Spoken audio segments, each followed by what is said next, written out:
우리에게 주시는 교훈이 무엇인지 깨닫게 하시고 이 귀한 시간 좋은 나눔의 시간 되게 하시고 하나님께서 말씀하신 그대로 전하고 듣는 복된 시간 되게 하여 주시옵소서. 예수님 이름으로 기도드립니다. 아멘. 지난 시간에 이어서 교회사에 대해서 말씀을 드리도록 하겠습니다. 교회사는 교회 역사를 우리 교회사라고 합니다. 교회 역사. 우리가 한 나라가 세워지면 한 나라의 국가에 대한 역사가 있잖아요. 우리나라도 역사가 있고 각 나라마다 언제 시작이 됐고 그동안에 어떤 일이 있었고 이것을 하나의 흘러가는 어떤 시간을 통해서 우리가 다시 한 번 더 확인해 보는 게 역사적인 부분입니다. 그래서 우리가 교회 역사에 대해서 이것을 교회사라고 그러는데 교회에 대한 부분이 언제 시작이 됐고 오늘 우리가 지금 교회에 대한 부분들을 배우고 있잖아요. 그 과정을 우리가 한번 쭉 되살펴 보는 겁니다. 그러면서 지나간 교회를 통해서 하나님 어떻게 역사하셨는지 그 부분에 있어서 제가 나름대로 이 교회 역사에 대해서 우리가 어떤 기준이라고 할까요? 그것을 제가 정해봤는데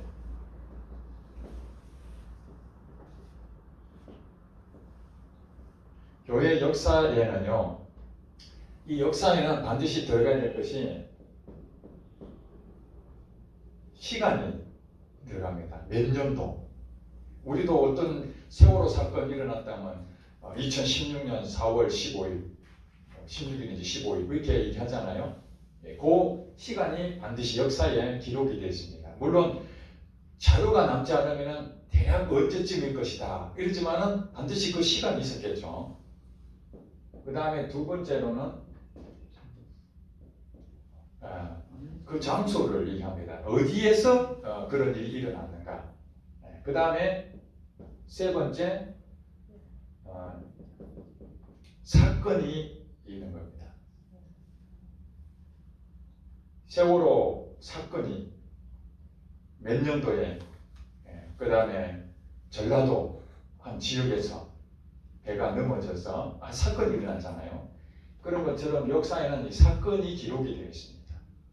이것이 일반적인 역사의 세 가지의 중요한 부분인데 저는 여기서 좀 더 포함시키고 싶은 것은 지난 시간에 말씀드렸습니다. 처음 오신 분이 계시니까 배후에 이 역사에 대한 배후에 누가 있느냐 하는 것입니다. 배후에 하나님이 계시고 사탄이 있습니다. 그러니까 이런 역사 가운데에 어떤 일이 생기는 데 있어서 시간과 장소와 한 사건이 일어나는데 그 사건은 배후에 하나님이 역사할 때도 있고 때로는 사단이 역사할 때도 있다. 그것을 우리는 이 배후는 눈에 안 보이는 겁니다. 요 세 가지는 눈에 보이는 현상들이고 눈에 보이지 않는 하나님의 것들을 우리가 이제 영적인 눈으로 또 우리 하나님 믿는 사람의 눈으로 그것을 해석할 수 있어야 됩니다. 그래야 그 사건을 통해서 우리가 이런 부분은 잘못했구나. 우리가 신앙적으로 그 죄를 범했구나. 과거에 그 배후에 누가 있겠습니까? 사단의 역사가 있는 거죠. 그 다음에 거기에서 정말 좋은 일로 일어나게 되면은 그건 하나님의 역사하시는 이런 것들이 반복되어 나오는 것이죠.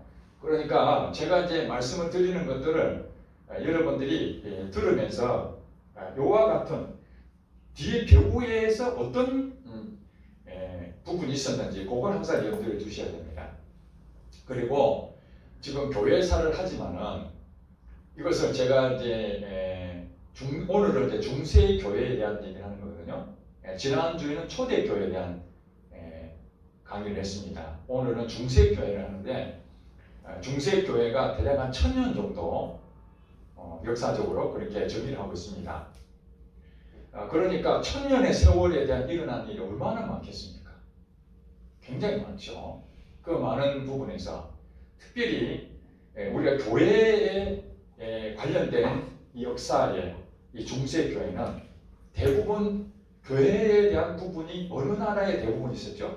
중세 시대 때는 보통 유럽 쪽이 예수를 믿는 사람들이 많았다는 거예요. 그러니까 사도 바울이 이방의 사도가 됐잖아요. 그러면서 유럽 쪽으로 하나님은 복음을 전하게 만드셨습니다. 그 바람에 실질적으로 유럽에 있는 대부분의 나라들, 그 누가 패권을 잡고 있었죠? 당시에는 로마가 잡고 있었죠. 로마 제국.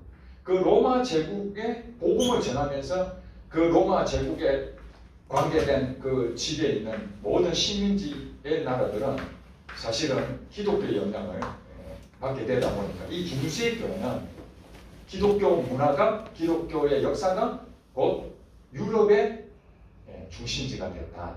실제로는 중국도 있고 한국도 있고 여러 가지 있는데 우리나라에 교회가 생긴 지 언제입니까? 불과 100년 조금 더 지났잖아요.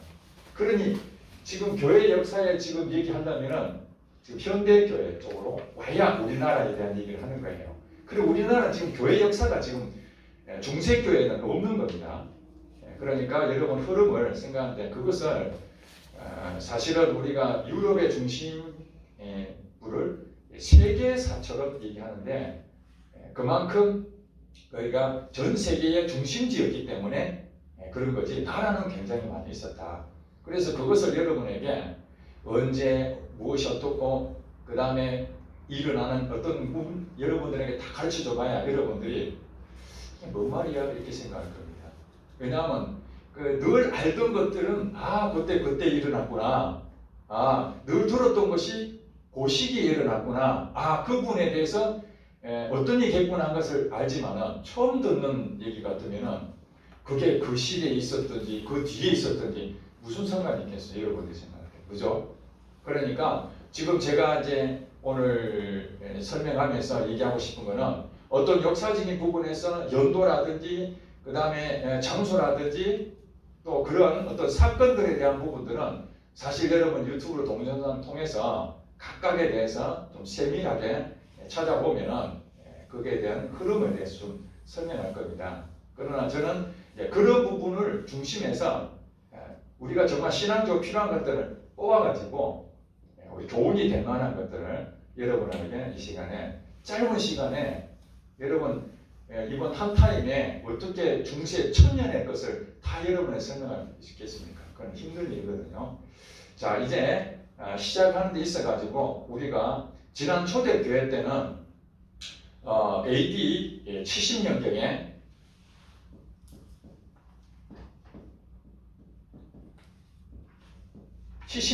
어떤 일이 생겼어요? 어떤 일이 생겼죠? 70년경에 예루살렘이 멸망했습니다. 잘 아시네. 예루살렘이 멸망했다. 이 예루살렘이 멸망했다라는 것은 대단히 큰 사건입니다. 왜냐하면 기독교는 유대교의 한 분파로서 존재했습니다. 당시에는 지금은 기독교가 대세지만은 당시에는 이스라엘에 믿었던 종교가 유대교였거든요. 유대교에서 유대인들 중심으로 해서 예수님의 12제자가 나왔고 그들이 복음을 전했고 또 구약에 대한 모든 율법에 대한 부분들도 그들은 다 수용했기 때문에 당연히 유대교 한 분파로서 교회를 생각을 했었습니다. 그렇기 때문에 당시에 이방으로 전도했던 사도 바울이 이방 사람들도 이제 예수님을 믿는단 말이죠. 믿으면서 어떤 문제가 생깁니까? 유대인들하고 갈등이 생기는 거죠. 유대인들은 구약에 있는 율법에 대해서 철저하게 잘 지켰던 사람들입니다. 태어나면서부터 할례도 받고 안식일도 그렇게 지키고 여러 가지 절기도 많이 지켰습니다. 그 당시에는 예수님 믿어도 그런 것을 한마디로 지키면 안 돼 이것이 아니라 그거 안 지켜도 된다 이겁니다. 지키는 것에 대해서 문제를 삼는 게 아니고 그걸 꼭 지켜야만 된다. 그렇지 않으면 구원 못 받는다. 이것이 문제였지. 그들은 안식일을 지킬 수도 있었고 할례도 할 수 있는 것이고 예수를 믿는 사람은 가운데서요 전혀 문제가 안 됐습니다. 그렇기 때문에 사실 초기의 교회는 어떤 현상이 있었느냐, 이방 사람들이 이 기독교를 믿는 사람들은 할례도 필요 없고 절기도 필요 없다 이래서 안 지키면 됐는데 유대인들은 할례도 받고 왜냐하면 자기 민족이 전통이니까 안식일도 지키고 이 두 가지가 같이 있었다는 거예요. 그러니까 여러분들이 생각할 때 유대교에 대한 부분에 대해서 수용하고 또 그 이방에 대한 부분도 두 가지 다 수용해서 가다가 이 AD 70년경에 예루살렘이 딱 멸망하면서 이제 유대인들이 집을 잃어버린 거예요. 그죠? 나라를 잃어버렸어요. 나라를. 그리고 결국에는 AD 70년경 되면서 뿔뿔이 흩어지게 된 거죠. 뿔뿔이 흩어지게 됐어요. 그러면서 132년쯤 돼가지고 AD 70년경부터 이제 그 이후부터는 계속적인 로마의 압제에 있는 상태에서 예수를 믿는 것은 죽느냐 사느냐의 문제입니다. 박해를 받기 때문에. 그래서 사람들은 예수 믿는 것에 대해서 철저하게 박해를 받기 때문에 공개적으로 말하지 못하고 지하에 숨어서 가정에서 예배드리고 누가 오면은 몰래 예배드리고 이런 제 상태였던 거죠. 그러다가 안식일도 지키고 또 일요일날 있죠. 일요일날은 여러분 아시다시피 안식 후 첫날 예수님이 부활하셨죠. 그래서 초기 교회 공동체에서는 이 첫날 안식 후 첫날 부활하신 날을 기념해서 매일 일요일날 그 다음 썬데이 일요일날이 주일로 생각하고 주의 날이다. 그게 주일입니다. 주의 날. 예수님이 부활하신 걸 기념하여 그들은 매주 일요일날 예배를 드렸습니다. 그리고 안식일날도 드렸죠. 유대인들이 그렇게 드린 거예요. 기독교 안에. 그러다가 132년쯤 돼가지고 유대인들이 어떤 문제를 일으켜서 이 로마 황제가 유대인들에게 안식일을 지키지 못하게 합니다. 안식일 하게 되면 전부 다 이제 처벌하게 되는 거예요. 근데 기독교인들도 유대인들이 있었다 그랬죠? 그 사람들도 안식일을 지키다가 어떻게 됐다고요? 안식일을 지키는 순간 너 유대인이구나. 그래서 처벌을 받으니까 자연스럽게 이때는 기독교 안에 유대인들도 안식일을 지키지 않는 거죠. 유대인들도 자체적으로 안식일을 못 지키고 도망다니는 거예요. 지금 그만큼 이제 유대인들은 나라를 잃으면서 이제 빼앗은 소름을 당하게 됩니다. 언제까지요? 1948년 독립할 때까지 근 2000년 동안 나라를 잃어버리고 전 세계에 흩어진 그런 민족이 유대인이었습니다. 이 유대인에 대해서 나중에 또 설명을 드리고요. 자, 이 상태에서 로마의 제국에 의해서 계속적으로 탄압을 받던 이 기독교인들이 이제는 오늘 지금 얘기하고 싶은 것이 큰 전환점을 맞이하게 됩니다. 음지에 한 250여 년 동안 계속해서 항상 박해받는 건 아니에요. 황제에 따라서 때로는 풀어줬다가 또 좀 개팍한 황제 나타나면 또 탄압을 받다가 이런 일들이 여러 차례 한 10여 차례 정도 있었다고 기록이 되어 있습니다. 자, 그러다가 결정적인 사건이 하나 생기는데 그것이 뭐냐면 여러분 잘 아시는 콘스탄티누스라는 황제가 등장하게 됩니다. 당시에 콘스탄티누스 황제 바로 앞에 어떤 일이 있었냐면은 나라가 워낙 크니까 황제는 하나죠. 다스릴 나라는 너무 많아요. 한 나라가 아닙니다. 나라마다 다 식민지가 있는 거예요. 일본에서도 우리나라 이렇게 했을 때 총독을 보냈잖아요. 마찬가지로 식민지 될 때 전부 다 총독을 보낸다든지 거기에 대한 국왕을 세운다. 여러 가지 부분을 황제가 통찰이 너무 어려우니까 사두 정치를 합니다. 사두 정치. 그러니까 서쪽하고 로마를 중심으로 해서 서쪽과 동쪽으로 반을 구분해가지고 정황제, 부황제. 이쪽도 정황제, 부황제. 두 명씩 이렇게 나누어서 요즘 정부임이죠, 그죠? 먼저 하는 사람 정, 그 다음에 유고시 부가 하는 거죠. 여기도 마찬가지로 정황제가 죽으면 바로 부황제가 정황제 되는 그런 식으로 나누었는데 이 서로마 쪽 이쪽 부분에서 이 콘스탄티누스가 부황제로 있었을 거예요. 그러다가 이 동쪽에 있는 로마의 그 부황제였던 막센티우스라는 사람하고 서로 경쟁 관계가 있었는데 사실은 여러 정황을 보나 군사적으로 보나 이 콘스탄티누스가 열세입니다. 그런데 전쟁을 할 수밖에 없는 게 나라가 두 개로 쪼개지고 네 사람이 있지만 여러분 아시다시피 하늘에 태양이 두 개가 존재할 수 없다. 이렇게 보는 거죠. 그래서 끊임없는 암투, 전쟁이 당시에 있었는데 콘스탄티누스가 이제 전쟁을 해야 되는 겁니다. 막센티우스하고. 근데 그날 전쟁하러 가는 날 하늘에 태양에서 십자가를 보게 됩니다. 실제로 봤는지는 모르겠지만 그렇게 기록이 되어 있습니다. 그런데 그걸 보고 이 십자가를 가지고 싸우라. 그래 그날 저녁에 이제 꿈을 꿨는데 그 십자가 형상, 우리가 PX 이런 식으로 예수 그리스도에 대한 헬라어 약 두 글자를 딱딱 PX라는 것을 보여주면서 이것으로 물리쳐라는 그런 계시를 받게 됩니다. 그래서 전쟁에 나가서 결국 이 옷에 십자가를 그리고 군사복을 입고 가서 전쟁에서 이기게 되죠. 그리고 이 콘스탄티누스의 그 어머니가 헬레나라는 분인데 그분이 독실한 기독교 신자였습니다. 원래 콘스탄티누스는 기독교 신자가 아니었는데 그 어머니가 신자였다는 그 사실과 또 그런 계시를 받은 그 내용과 그러면서 전쟁에서 승리하면서 비로소 콘스탄틴 황제라 그럽니다. 여러분 콘스탄틴은 영어로 되는 게고요. 콘스탄티누스는 그리스 헬라어입니다. 그래서 대부분 이제 로마에 대해서 그 이름을 얘기하면은 무슨 티우스, 뉴스 뭐 이렇게 우스 이렇게 들어간 건 대부분 이제 그리스 적이고 영어로 말하면 틴 이렇게 끝나는 것들이 영어로 발음이 된다고. 그래서 아우구스티누스 여러분 잘 아시죠? 아우구스티누스 그리스어인데 어거스틴이라고 이렇게 영어로 발음합니다. 그러니까 두 사람 똑같은 거예요.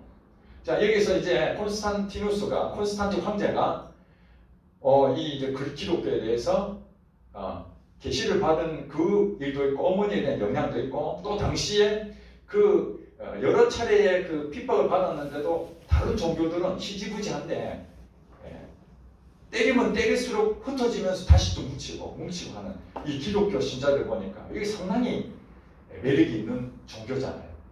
원래 그 새로운 종교를 하나 새로운 나라를 만들게 되면 반드시 사상을 같이 정신적인 것을 동반하잖아요. 고려는 불교를 업었죠. 조선은 유교를 업었죠. 그만큼 정신적인 지배를 하는 것은 사상적으로 종교가 제일 필요한 거예요. 그래서 당시에는 태양신을 섬겼습니다. 로마 제국은 미투라라는 태양신을 그래서 썬데이가 태양신을 생각한 그 일요일이 썬데이거든요. 그러니까 이 콘스탄티누스 황제도 태양신을 섬기면서 그리고 이 기독교적인 부분에서도 예수님을 의의 태양이다 이렇게 이제 부르고 있기 때문에 그 예수님이나 태양신이나 별 차이 없겠다 이런 생각도 든 거죠. 콘스탄티누스는 처음부터 기독교인이라고 우리가 부르긴 조금 어려워요. 그러나 이제 영향적으로 봤을 때 기독교에 대해서 굉장히 옹호하는 부분이 됐죠. 그래서 결국에는 313년에 이태리 밀라노에서 이렇게 협의를 합니다. 어떤 협의를 하느냐? 이 기독교를 종교로 인정해 주자.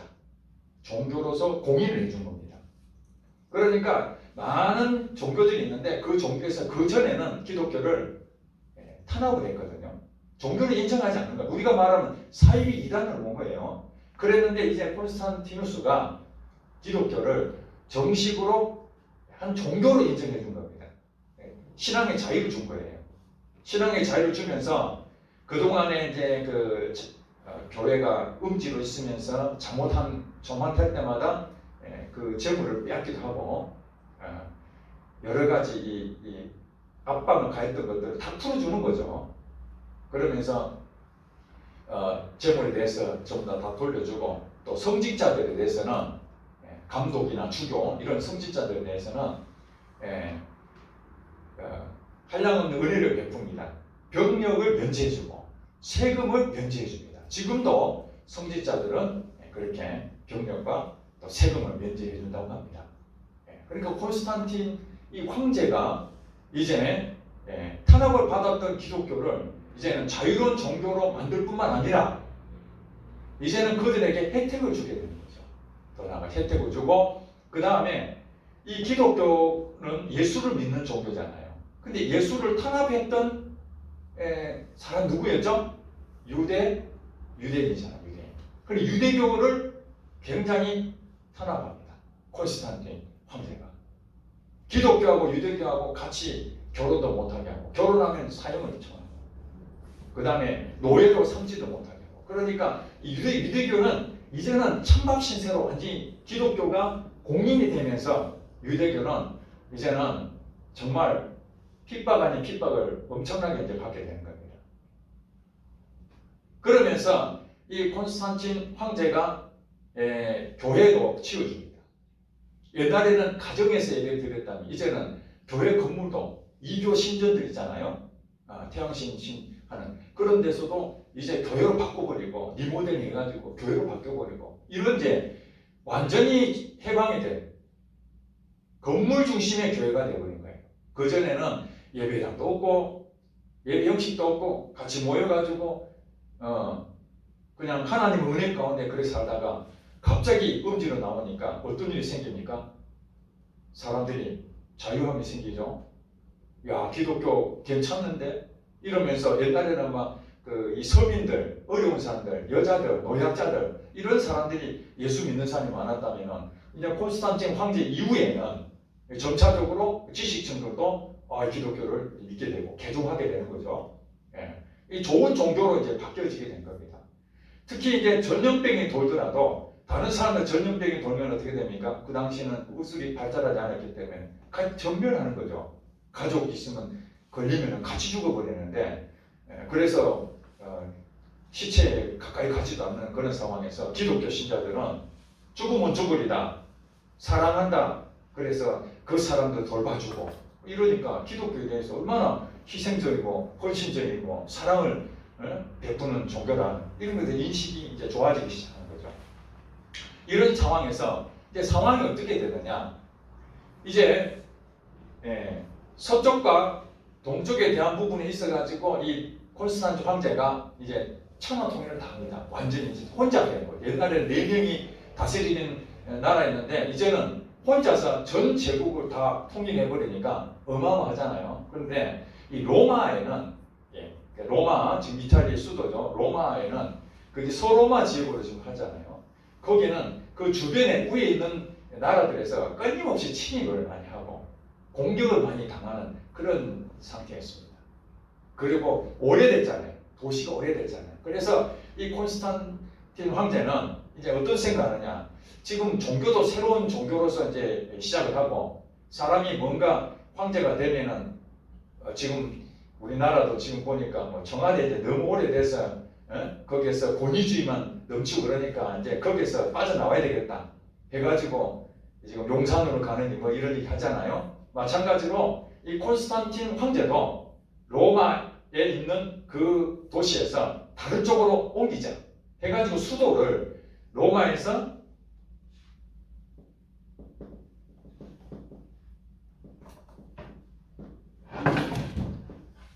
콘스탄티노플로 옮기게 됩니다.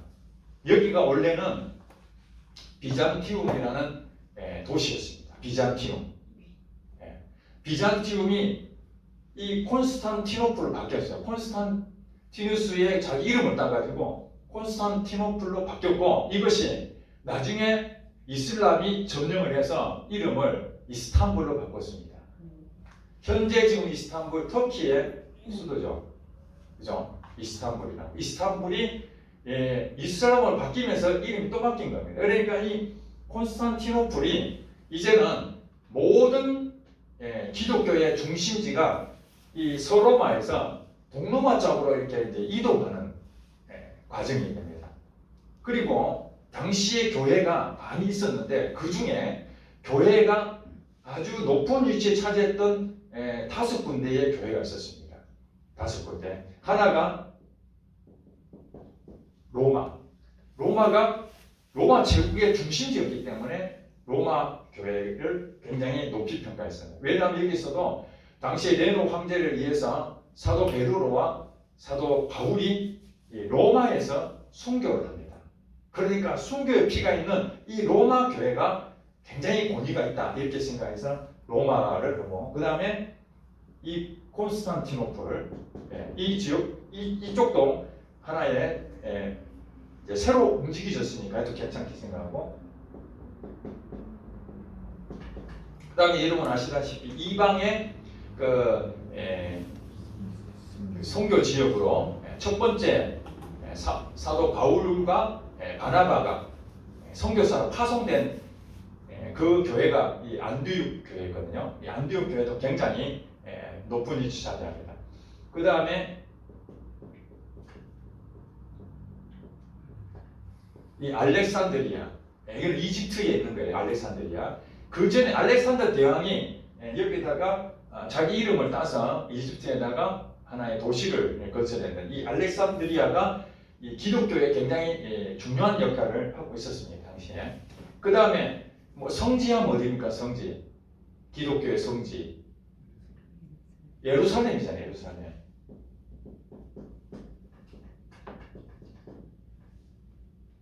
그러니까 지금 로마, 콘스탄티노플, 안디옥, 예루살렘, 알렉산드리아 이 5개가 사실은 모든 그 당시의 교회에서 최고로 인정을 받았던 곳이 5군데입니다. 여기에 주교들이 우리가 말하는 가장 큰 부분이라고 보시면 되겠죠. 우리나라도 교회가 지금 몇만 개 되잖아요. 그죠? 몇만 개 되는데 뭐 총회도 여러 개 나눠져 있잖아요. 그런 것처럼 하여튼 지금 여기에서 로마만 서로마에 해당이 되고 그 다음에 나머지 4개가 동로마에 해당이 됩니다. 동로마 교회.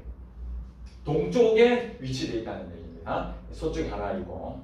자, 여기서 이제 콘스탄티누스 황제 이후에 어떤 일이 벌어지냐? 이제 테오도시우스라는 사람이 1세가 있는데 그 사람이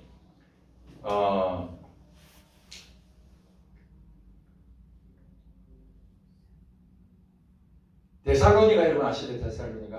데살로니가의 교회에 어떤 일이 생깁니다.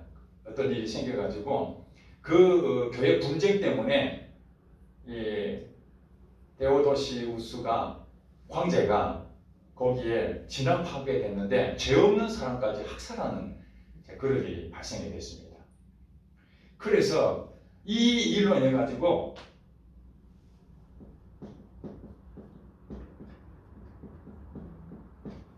뭐 여러분들은 잘 몰라도 돼요. 그냥 그 이해하시면 됩니다. 이 사람이 매우 중요한 사람입니다. 이 사람이 암브로시우스라는 이 사람이 당시에 교구였는데 이 사람이 사람들에게 굉장한 존중을 받고 있었어요. 그런데 아까 말한 테오도시우스라는 이 황제가 교회를 핍박했잖아요. 죄 없는 사람 죽여버리니까 사람들이 황제한테 왜 교회를 탄압합니까? 이렇게 해야 되잖아요.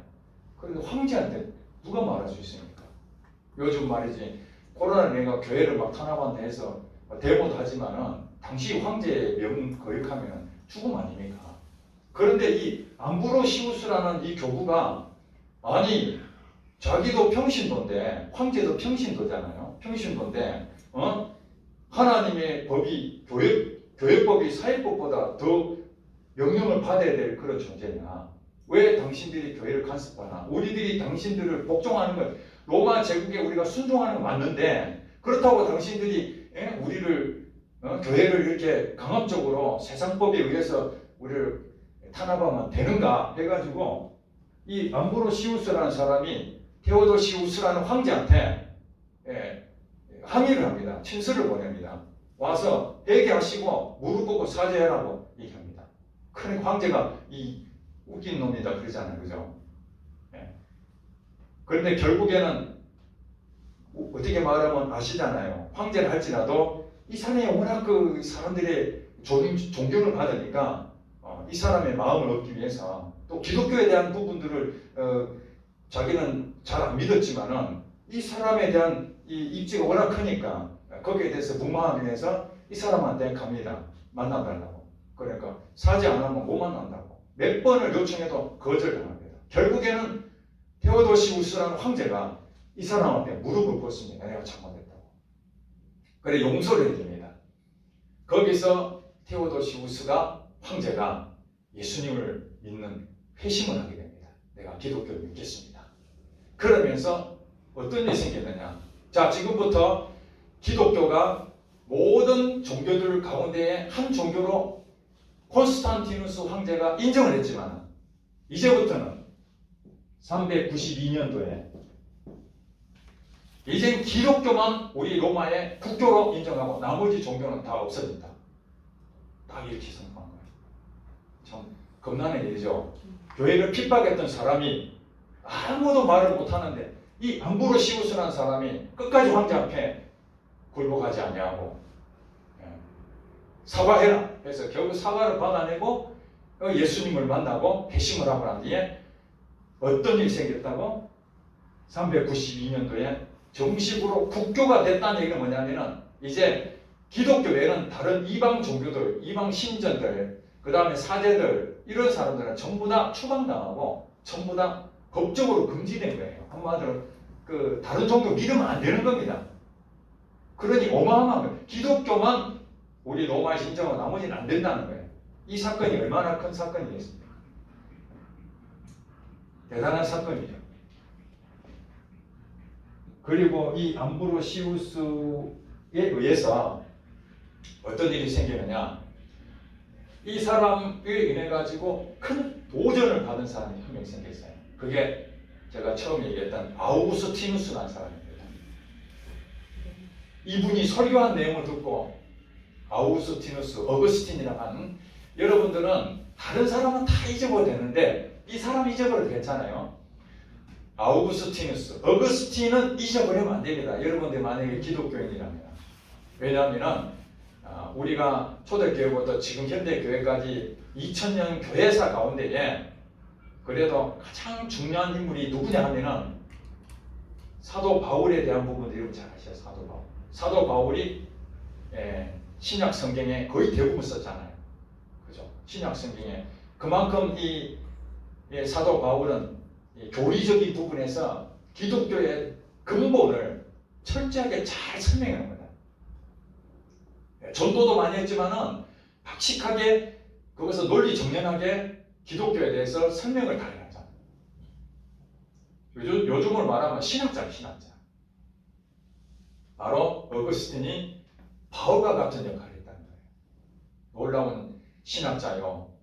또 성인으로 추대도 받고 많은 사람들이 이 어거스틴의 영향을 받지 않는 사람이 없습니다.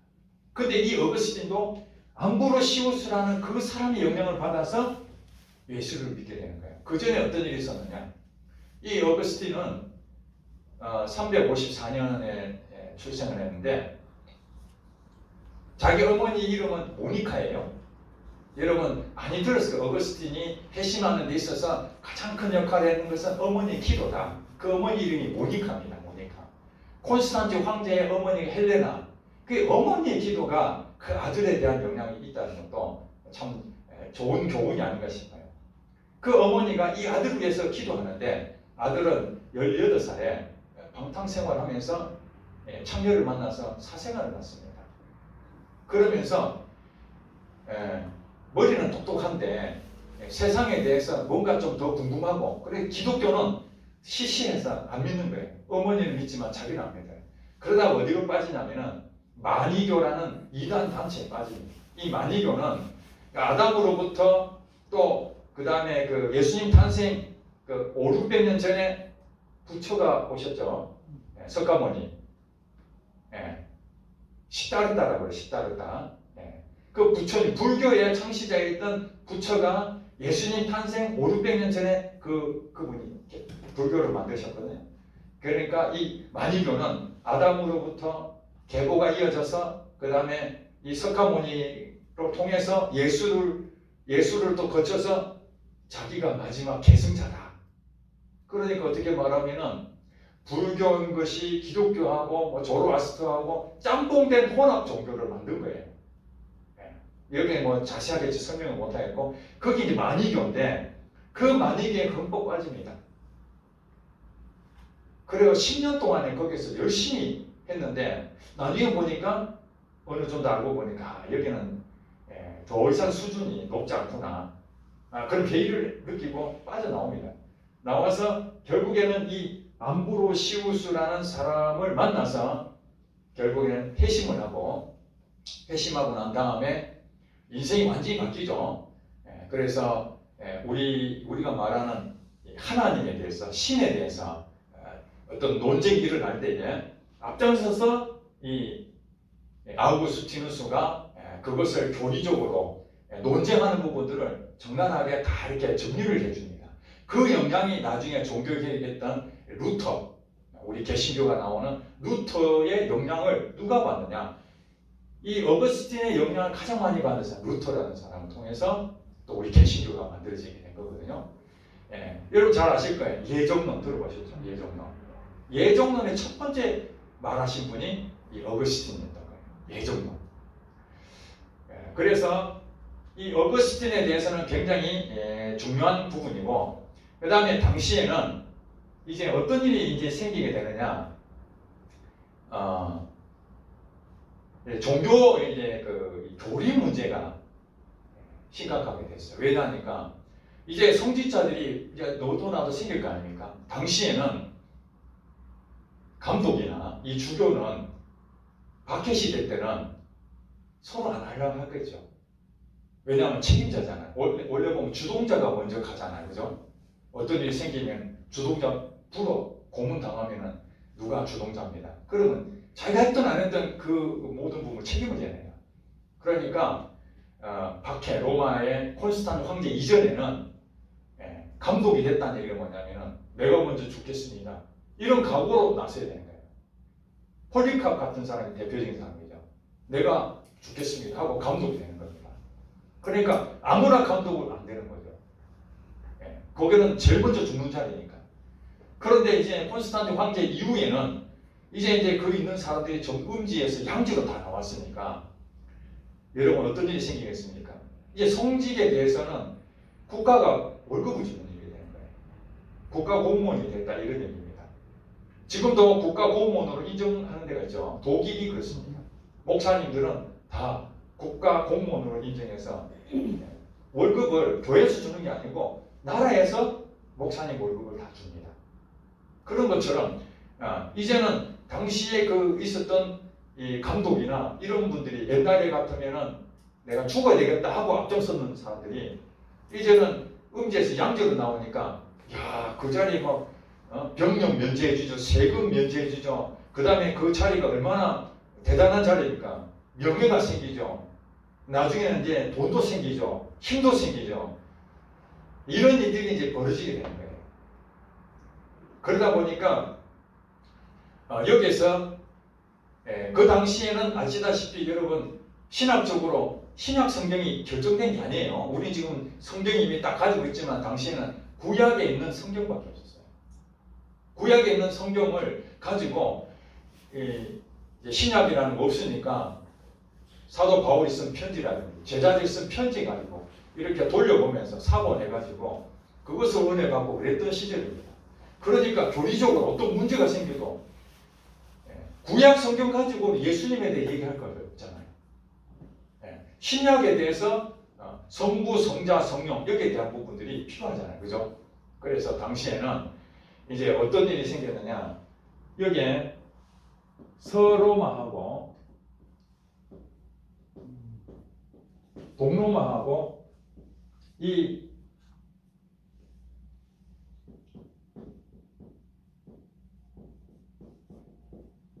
테오도시우스 황제가 암브로시우스에 의해서 회심을 하고 국교로 만들어졌다고 했잖아요. 그래 이 테오도시우스가 얼마 지나지 않아서 395년경에 그 두 아들에게 원래는 하나의 제국이었는데 콘스탄틴 황제가 하나로 만들었으니까 쭉 하나로 내려왔다가 이 테오도시우스 황제 때 그 넓은 땅들이 역시 또 같이 못하겠구나. 그래가지고 두 개로 나누자. 서로마와 동루마로 또 나누게 된 겁니다. 이게.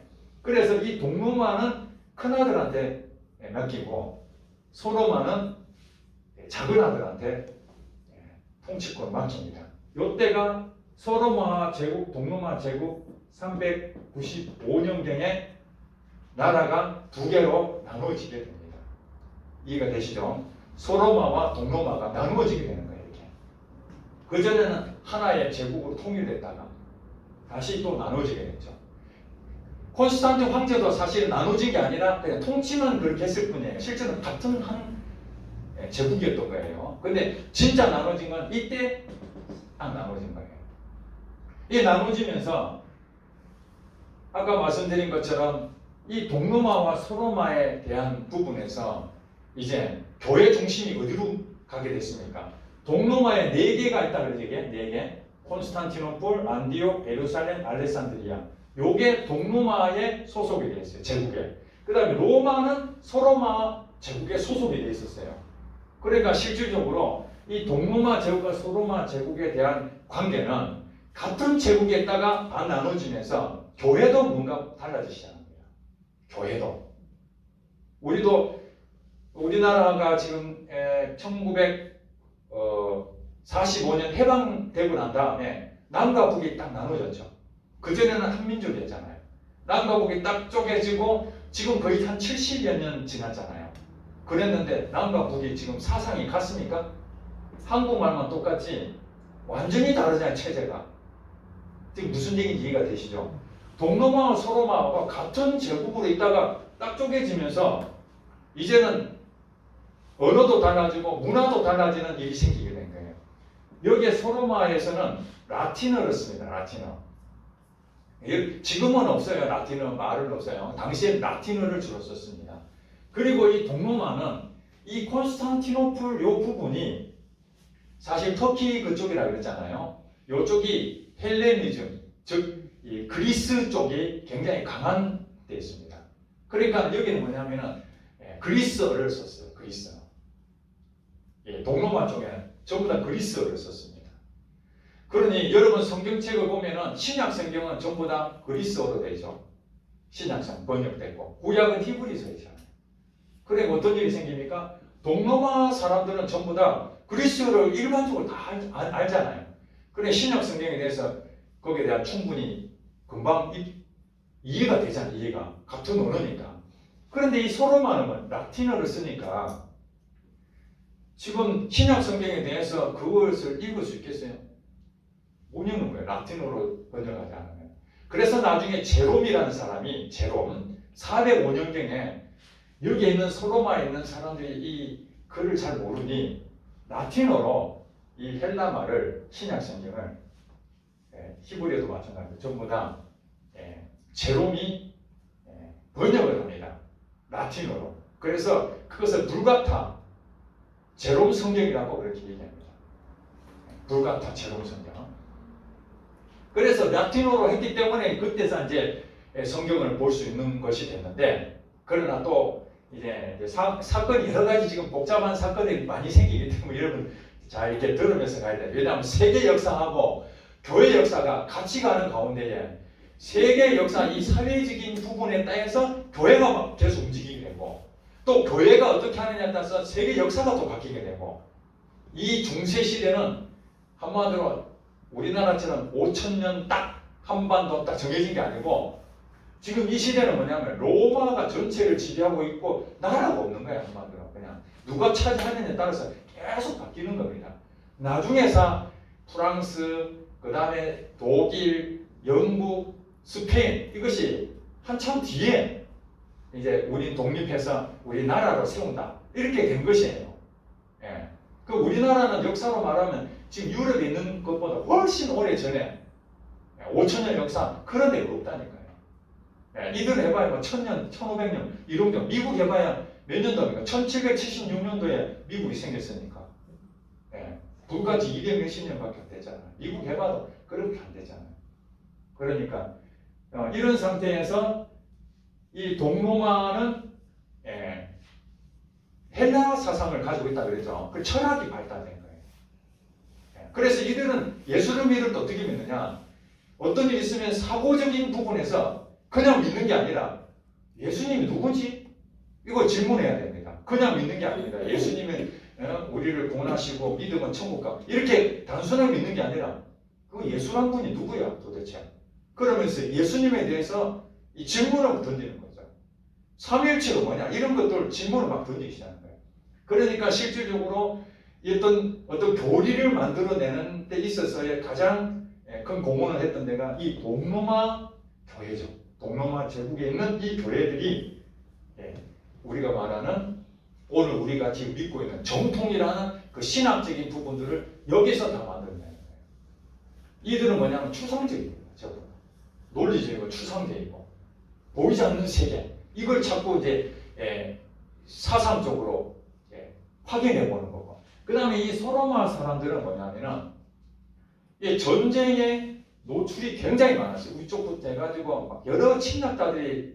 그래서 나중에 이 소로마가 멸망을 하는데 476년경에 그러니까 395년에 동서로 나눠졌다가 근한 100년도 안 돼갖고 이 소로마가 게르만족한테 망합니다. 여러분 들어보세요. 게르만 대이동 이런 얘기 들어봤을 거예요. 게르만 대이동했다. 이 게르만 대이동도 재밌는 일이 뭐냐면 역사적으로 볼 때 중국이 한나라 시대에 중국이 중국 전체 땅덩어리를 딱 차지하고 있었는데 우리나라로 말하면 흉노족이라는 우리 역사책에 나온다고 하더라고요. 흉노족이라는 거. 이 흉노족은 흉악한 노비를 흉노라고 그렇게 얘기합니다. 흉악한 노비다. 근데 그게 이제 나중에 훈족이라고 바뀝니다. 그러니까 흉노가 훈으로 바뀌었는지 그건 모르겠는데 어쨌든 훈족이라고 실질적으로 이름이 됐는데 우리나라에서는 흉노족이다 그렇게 말하는데 거기가 중국에 의해서 계속 침략을 당하니까 이 훈족이 더 이상 못 버티는데 이 훈족이 몽골을 이루는 데입니다. 김화병, 활 잘 쏘고 말 타고 그 넓은 몽골 지역에 이 말 타고 다니면서 사는 그런 족속들이었는데 이 중국한테 도저히 안 돼가지고 어디로 가느냐 이 동로마 있는 쪽으로 이렇게 들어오면서 이 서쪽 위쪽으로 서쪽 이쪽으로 해서 이 소로마 위쪽 북쪽에 보면은 여러분 아시다시피 그 핀란드라든지 저 위에 폴란드, 우크라이나 이런 쪽으로 위쪽으로 해서 훈족이 그쪽으로 어차피 침공해야 되니까 자기가 살려면 이쪽으로 옮기는 거예요. 그러니까 위에 있던 사람들이 게르만족이거든요. 그게 전부 다 게르만족이라 해가지고 한 나라라고 하지만 실제 그 안에 부족들이 여러 부족들이 막 섞여 있습니다. 이게 그게 통탈해서 게르만족이라고 하는데 이들을 우리가 사실은 좀 미개하다, 정신적으로 조금 떨어진다 해가지고 이런 얘기를 하잖아요. 야만인이라고 해서 야만인. 조금 미개하고 좀 덜 떨어진 사람하고 우리 야만인이다 그렇게 얘기하잖아요. 그 야만족이 게르만족이었던 거예요. 이들이 로마 사람들이 봤을 때 그 야만인 거예요. 그래서 그 성경에도 보니까 뭐 야만인 나오잖아요, 그죠? 네, 사도바울에. 그래서 그 게르만 민족이 대이동해가지고 갈 데가 없으니까 이 소로마 지역에 있는 광활한 땅을 계속 침범해서 들어오기 시작합니다. 그리고 결국에 476년경에 소로마를 다 망하게 만들어버리죠. 그러니까 사실은 서로마의 기독교적인 입장을 가지고 처음에 시작했던 이 나라가 완전히 이제 다 무너지고 게르만 민족이 다 차지해버린 거죠. 그 게르만 민족 안에 여러 부족들이 이제 섞여 있으니까 그들은 사실은 원래는 기독교를 믿지 않았는데 좀 이따 설명해 드리는 아리우스라는 사람이 있었습니다. 아리우스. 이 아리우스라는 사람은 기독교 신자였는데 그 당시에 로마에 있는 사람들 전부 다 기독교인이 안 되면 안 되는 거죠. 다 기독교인이 돼야 되고요. 태어나면서 나는 기독교인이 돼야 되는 거예요. 이게 이제 생활 종교가 된 겁니다. 이해가 되시죠? 생활 종교가 되지 않으면 안 되는 거예요. 예수를 믿으면 안 되니까. 그런데 이 아리우스는 예수님이 누구냐 하는 그 질문에서 하나님, 성부 하나님은 신이 맞는데 예수님은 하나님이 만든 피조물이다. 인간은 인간인데 하나님이 특별히 인간보다 더 뛰어난 인간, 피조물이다. 그렇게 얘기한 거예요. 사실 우리가 믿는 예수님은 신이다 우리가. 그렇죠? 예수님은 신이고 또 인간이다. 신성과 인성을 동시에 가지고 있다. 우린 지금 그렇게 믿고 있잖아요. 근데 그 당시에는 예수님이 신이고 인간이다 이 부분은 정리가 안 된 상태였어요. 그러니까 누구든지 주장할 수 있는 거예요. 보니까 예수님이 신인데 어떻게 고통을 당하지? 인간이겠지. 예. 그런 이제 얘기가 나올 수 있는 거잖아. 근데 인간인데 어떻게 기적을 베푸고 부활할 수 있지? 이러니까 이 신인가? 인간인가? 그래서 이런 종교에 대해서 논쟁이 이제 일이 됐는데 이 아리우스라는 사람 때문에 콘스탄티누스 황제가 자기가 기독교를 이제 공인을 했잖아요. 국교는 아니지만 인정을 했는데 자기는 이 기독교를 등에 업고 전 제국을 하나로 통일하려고 했던 거예요. 기독교를 중심으로 실제로는 모든 종교를 다 따로따로 인정을 해줬지만 기독교를 하나 흡수시키려고 예를 썼습니다. 그래서 나온 정책이 뭐냐면은 이교도들이 일요일날 자기들은 예배 드리잖아요. 제사 지내잖아요. 그러니까 기독교도 보니까 일요일날 예배 드리는 거예요. 그래서 어떻게 됐느냐? 태양을 섬기는 이교도들이 드리는 그날과 기독교인들이 드리는 이 부활하시는 예수님에 대한 그 기념해서 드리는 일요일 같은 날이니까 그날을 같이 데려갔거든요. 그러면서 공휴를 만든 거예요. 일요일날 지금 여러분들 쉬고 있는 것은 콘스탄틴 황제의 은덕인 줄 생각하시기 바랍니다. 일주일에 한 번 쉬는 것을 그때 예배 드리라고 하루 쉬어준 거예요. 그 태양신을 믿었던 사람과 기독교인 포함해가지고 같이. 그러니까 태양신 믿었던 사람도 반대 안 하죠. 기독교인도 반대 안 하죠. 그렇죠. 이런 상태에 콘스탄틴 황제가 좋은 역할을 했던 거죠. 자, 이런 상태에서 이제 콘스탄틴 황제가 종교회의도 교회 분쟁이 일어나니까 이 분쟁이 일어난다는 말이 무슨 얘기입니까? 로마 제국에 위험하죠. 인도 전체적으로 다 믿어야 되는데 서로 의견이 달라지니까 통일시켜야 되겠다. 해서 종교회의를 열어라. 그래서 이 콘스탄틴 황제가 자기가 나서서 종교회의의 지도자로 청관합니다. 실제로 기독교 제도를 알지도 못하는 분이에요. 무슨 얘기 아시겠죠? 자기 나라를 잘 다스리기 위해서 기독교를 인정해 줬을 뿐이었지 기독교를 완전히, 왜냐하면 거기에 내용을 보면 태양신도 섬기니까 태양신 앞에서 절도 하고 그랬으니까. 그래서 자기는 뭐냐면 이 태양신과 기독교를 하나로 묶어서 정치적으로 어떤 부분을 하려고 하는 거죠. 물론 어떤 사람은 콘스탄틴 황제는 어머니도 인해서 또 계시도 받기 때문에 기독교인이 됐기 때문에 공인해 주지 않겠느냐, 그런 해석도 있습니다. 두 가지 다 존재한다고 봅니다. 결국에는 종교회의를 하게 됐는데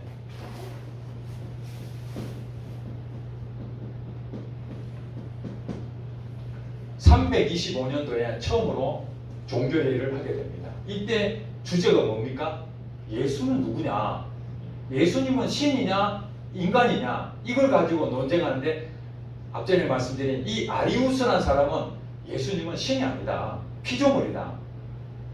그러나 또 아타나시우스라는 사람이 나타나서 아니다. 예수님은 신이면서 인간이다.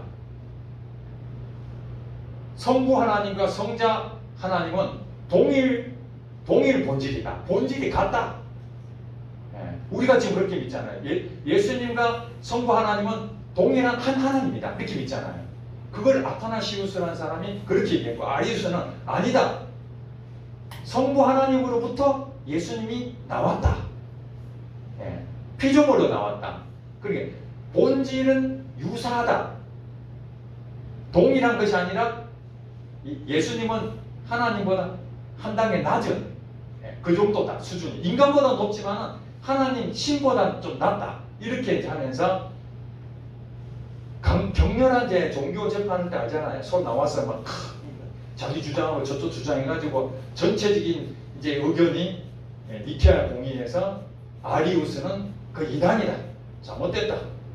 이래가지고 아타나시우스가 말하는, 지금 우리가 예수는 누구냐? 하나님이시면서 인간이다 하는 그것이 결정이 되는 거예요. 그래서 이 아리우스가 갈 데가 없으니까 저 북쪽 게르만족 멸망하기 전이니까 게르만족 그쪽 가가지고 전도를 많이 했는가 봐요. 그래서 게르만족이 그 아리우스가 믿는 그런 신앙을 가지고 소로마를 침입해서 다 먹어버린 거예요.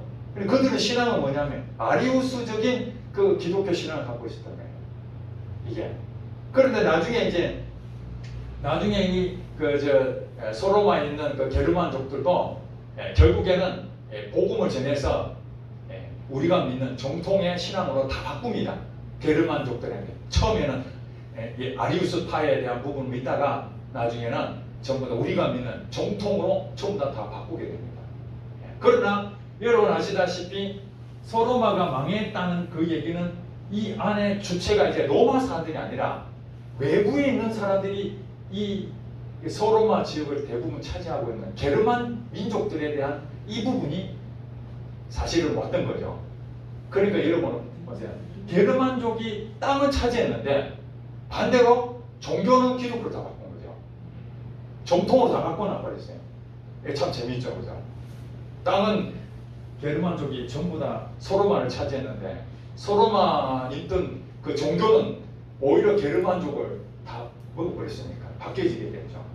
그러면서 니케아를 통해 가지고 아리우스파가 이제 이단으로 바뀌게 되고 그 다음에 381년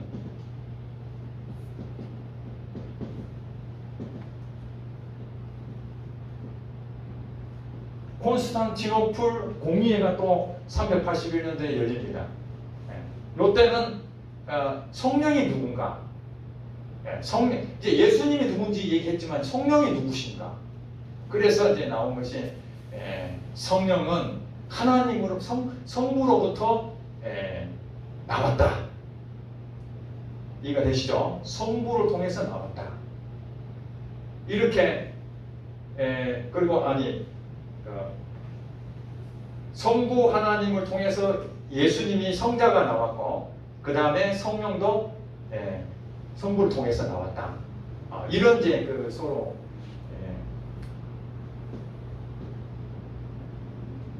성령에 대해서 성령이 한 하나님으로 본질이 다 똑같다. 성부, 성자, 성령이 한 하나님이다. 그런데 위격이 세 위격으로 나누어졌다. 이 부분은 콘스탄티노플 공의를 통해서 이제 성령이 누구신지에 대해서도 정확하게 설명이 됐습니다. 그리고 그 이후에도 431년 예배소 공의회가 있었고 451년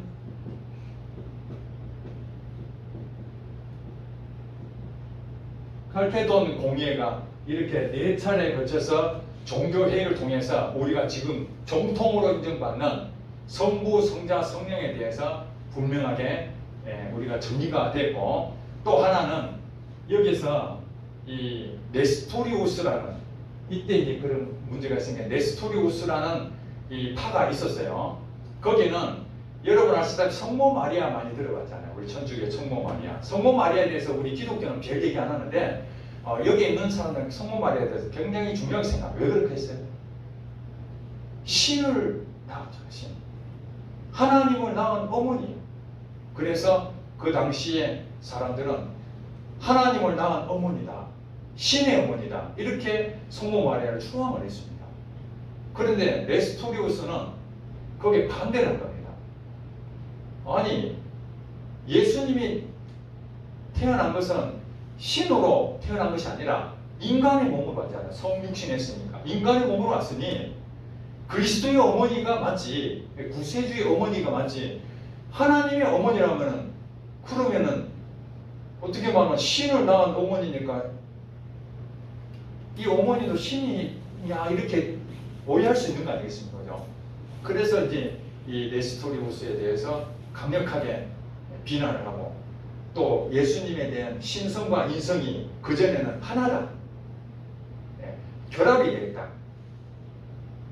하나님이시면서 인간이라는 그 부분을 같이 공존되어 있는, 결합되어 있다. 이렇게 이제 한 육격으로 결합되어 있는데 이분은 신에 대한 인격이 따로 있고 인간에 대한 인격이 따로 있다.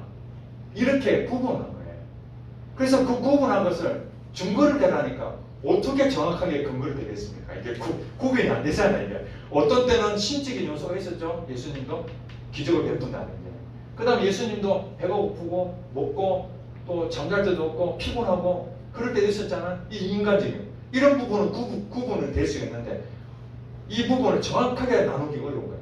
그래서 이 네스토리우스에 대해서 반대적으로 좀 마음이 불편했던 이 키릴이라는 사람이 네스토리우스하고 이제 논쟁을 이제 붙게 됩니다.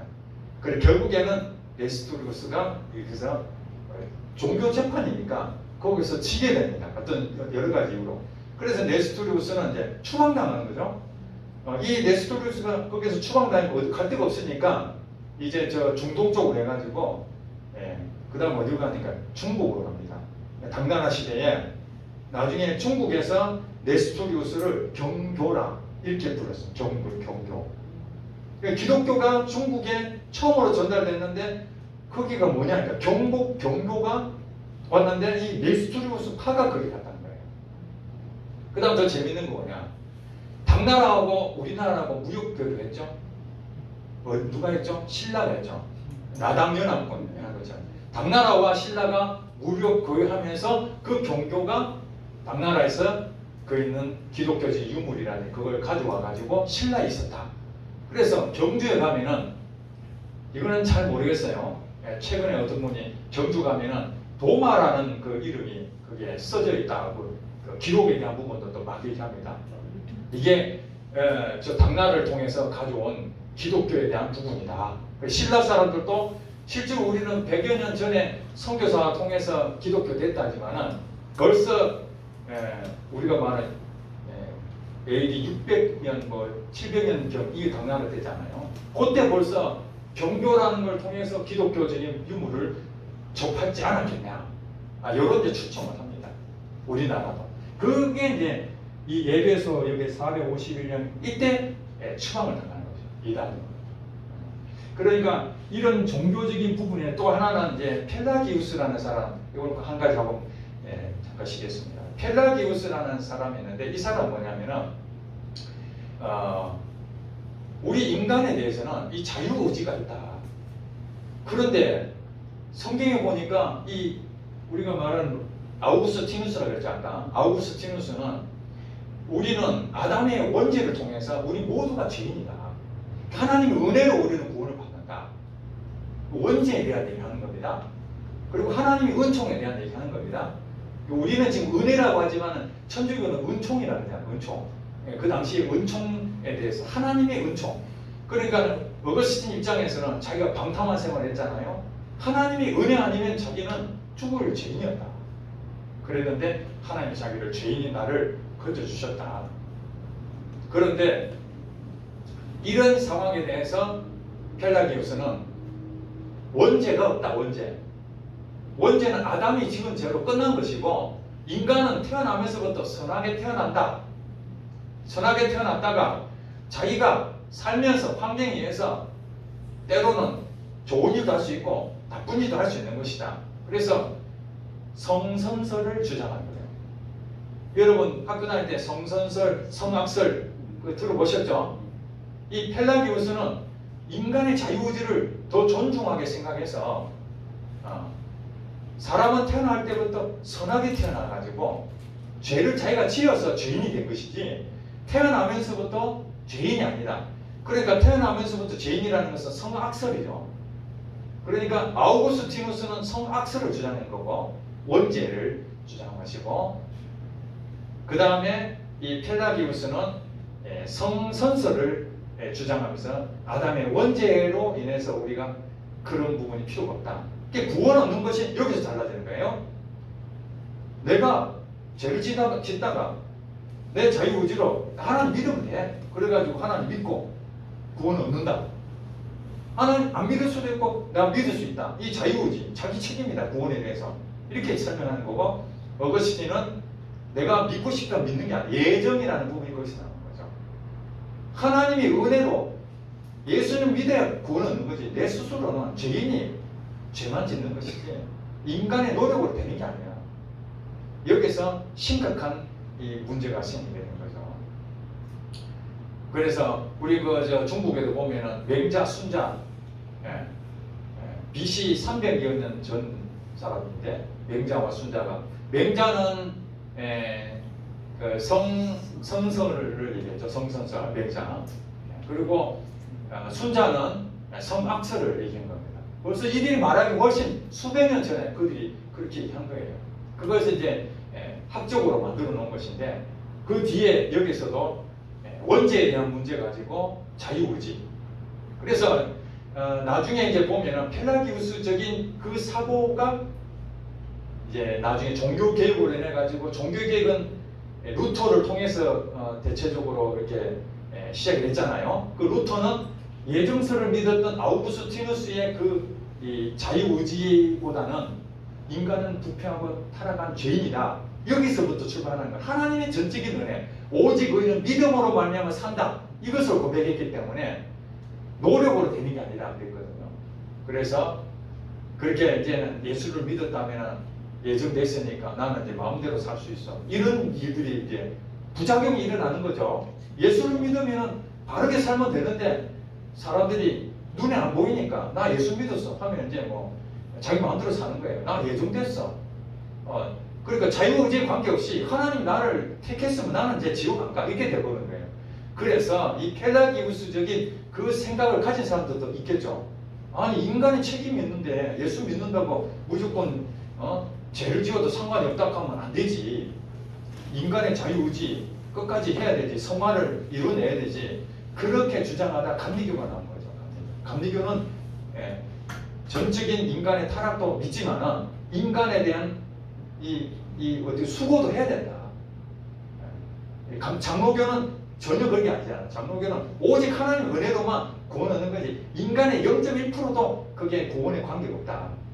물론 감리교도 인간의 노력으로 구원 얻는다고는 하지 않지만 그러나 구원을 받았다면은 우리가 거기에 자유의지로 책임을 져야 된다. 이렇게 된 거예요. 다 같은 얘기인데 어떤 것을 더 강조하느냐에 따라서 좀 달라지게 되죠.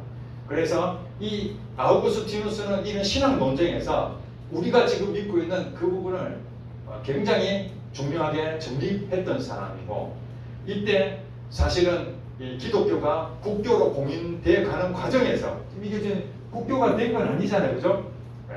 국교는 이제 390년 요때는 국교가 이제 되겠네. 그러니까 요 국교가 된 상황이 되겠네. 그죠? 432년. 요 이전에는 국교가 아직 안 된 상태에서 신학적인 논쟁이 계속 이루어지고 그 다음에 이제 국교가 되고 난 다음에서 이런 부분들에서 교리적인 문제가 굉장히 중요한 때였다. 오늘 우리는 이분들이 계속 수고하고 때로는 그 이단이라는 그 문제 때문에 사실 사소한 문제지만은 그거를 해서 고민하고 검토하고 이런 종교회의를 통해서 이걸 우리는 공의회라고 합니다. 이 공의회가 가톨릭에서는 지금까지 공의회가 계속 이어져 내려오고 있습니다. 여기서 재판하는 결과가 곧 성경입니다.